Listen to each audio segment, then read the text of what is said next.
प्रभु के पवित्र नाम से इस सुंदर सुबह के समय में यीशु मसीह की महिमा होने पाए और उसी यीशु मसीह के अतुल्य नाम से मेरे सभी मसीह दोस्तों को मेरा स्नेह अभिवादन।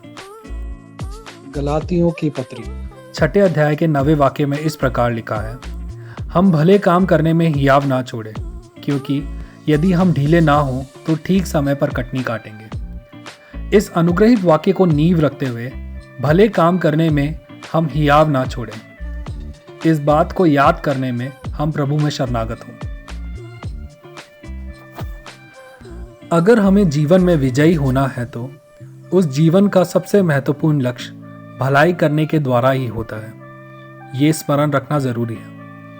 प्रभु ने हमें विभिन्न जगहों में रखा हुआ है, लेकिन फिर भी एक ठंडी छाव के समान प्रभु हमें ढके रखता है।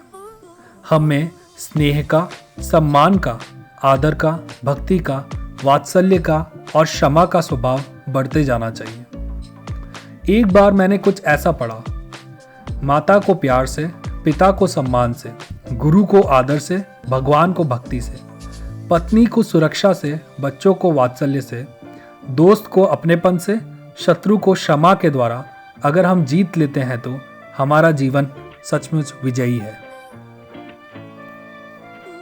हमारी भलाई करने का कारण ये ना हो कि हमें बाद में सब भला ही मिलेगा या फिर दूसरों के सामने हमें नाम बनाना है।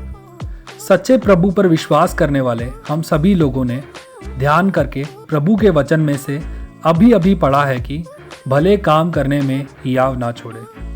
लेकिन हम में से हर एक की चिंता और मन के भाव को निचोड़ कर रख देने वाली बातें हैं जो वो समूह करता है जिससे प्रभु का ज्ञान नहीं या फिर जो प्रभु की बातों को जानता भी नहीं है।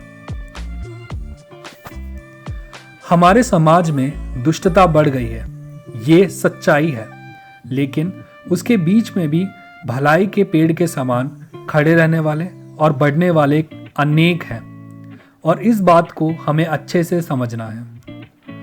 इस महीने की 10वीं तारीख को दैनिक भास्कर नामक एक हिंदी समाचार पत्र के 8वें पृष्ठ में लिखे गए एक लेख में हेमकुंड फाउंडेशन करके एक संस्था की गतिविधि हमें झकझोरने वाली है।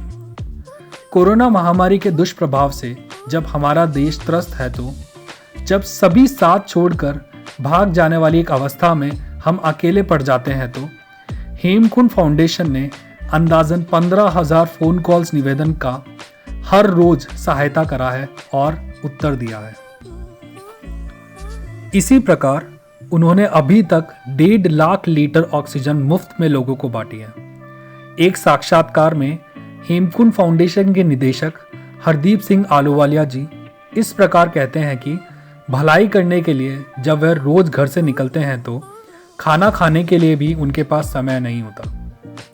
कुछ दिनों में वो शाम को 6 बजे अपने दोपहर का भोजन करते हैं। समाज की भलाई करने के लिए अपने आप को समर्पित करने वाले ये व्यक्ति खुद 2 बार कोविड से ग्रस्त हुए, लेकिन उससे पूरी तरह से चंगाई पाके फिर से वही भलाई करने के लिए नए उत्साह के साथ वो निकल पड़े हैं। कोरोना की पहली लहर ने जब हमारे देश को छुआ था तो अन्य संस्थाओं के लोग अपने घरों में बंद थे। तब ये हर दिन 40,000 लोगों तक हर रोज खाना पहुंचाया करते थे। जब उनके हाथ में पैसे नहीं थे तो उन्होंने अपने घर को बेच के, अपने पत्नी के आभूषणों को बेच के भलाई निरंतर करते रहने के लिए हियाव बांधा।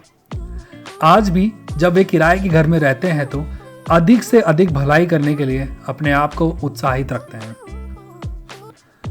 आज के समय में जब प्रभु ने जो दान में 2 पहिया वाहन दिया है, उसकी पीछे वाली कुर्सी को भी सिर्फ इसलिए लोग निकाल देते हैं कि कोई लिफ्ट ना मांग सके और अकेले गाड़ी चलाने का मजा खराब ना हो जाए। जब इस तरह के एक समाज में हम रह रहे हैं तो पिछले दिनों में 6 दोस्तों ने एक साथ मिलकर 3 महंगी गाड़ियों को ऑक्सीजन ना मिलने के कारण परेशान होने वाले लोगों तक ऑक्सीजन युक्त एक गाड़ी में बदलकर मिसाल कायम की।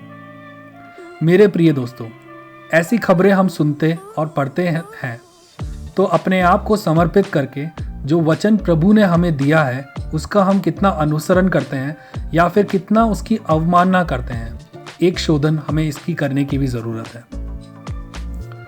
और भलाई करने के लिए हम अपने आप को तत्पर करने पाएं। इन्हीं बातों के साथ प्रभु आप सभी को अनुग्रहित करें। आप सभी का दिन अच्छा हो।